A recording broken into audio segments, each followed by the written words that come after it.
So please give them your attention. Thank you. Hi, everybody. My name is Beth Young, and I'm a student at LaGuardia Community College. And for those of you who weren't here, I'm studying to be an occupational therapist assistant. And I come from, as I stated before, I got my GED and then kind of wandered around New York City doing little jobs here and there. 7 years ago, I got breast cancer, and it changed my life completely. Then 2 years after that, I had my first hip replacement, and then in March, actually April, I just had my second hip replacement. And as I said before, I'm bionic. I got more parts than I know what to do with. And part of this is what really compelled me. I want you to go to school. They want to help you. Can I just say something? Yeah. I just want to say for the 2 years that I've been here is where I guess I am at the moment. We've been doing wonderful trips to LaGuardia. So perhaps, maybe, who knows, in the realm of whatever, maybe we'll be able to take another trip to LaGuardia Community College. I just wanted to mention that I always visit Professor Greenberg and Suzanne Rosenberg as well. She's also nursing. So I just want to talk about that later on, but I wanted to mention if anybody at the end of this is interested in a trip visiting health professions, we can do that. Okay.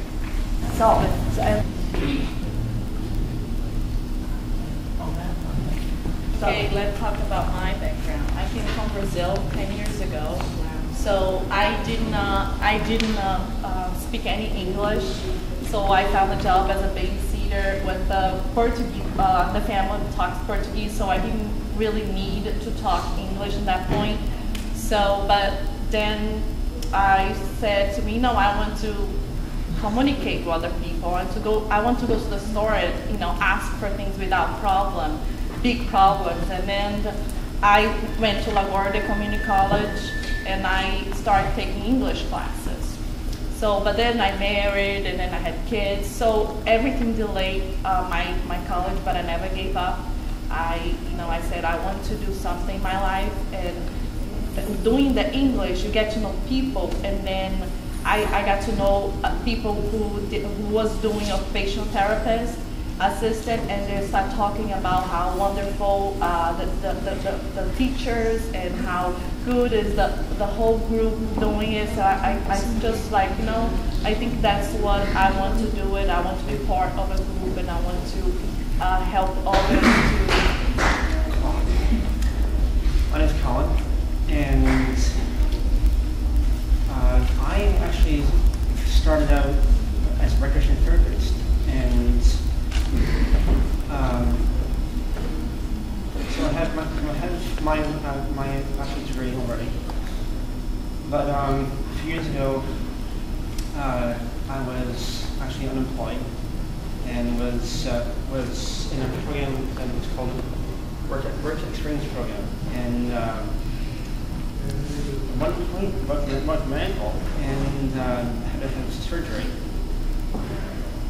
And after the surgery, I was on crutches. And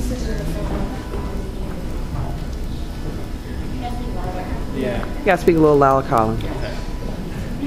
I was learning how to use my crutches from an occupational therapist. Wasn't really.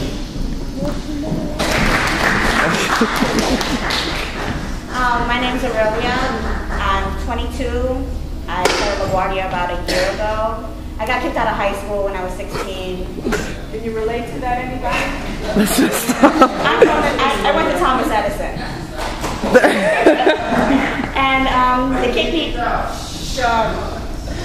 They just kicked me out when I was 16. I wandered for a year. I started doing volunteer work when I turned 17, and someone said, with the homeless. And someone said, go get your GED. And I was like, why? There's no point. I went and took it anyways. Didn't feel the need to go to college, thought I would make it without it. So through my GED program, I did a daycare program. And I started working in daycare and I moved my way up to a kindergarten teacher. And I started working with special ed kids. And it was really difficult for me to relate to them because I was so young. I was 18 working with special ed, and it was very difficult for me to understand what was going on at that time. Worked 19, 20, I got tired of working. Very important. All right, so let's see if this young man here. He cannot move his arm. He tries to go around and hold up the That's so sure he has to pretend. I'm gonna hold. Think of him as a client. Try to do it. And I'm supposed to be on his right side. See, he cannot do it. See? The way you would work with the patient. But because Hands-on working with the patient. because maybe he has something in his heart, he cannot arms, he cannot move, or maybe he has some cognition problem, means he cannot sequence one thing behind another one. He cannot do this because everything you do the first step and then the second step and then the third step. So maybe he cannot do that. So you're gonna teach them doing this because you have to break down the activity one step at each time. So then he's gonna learn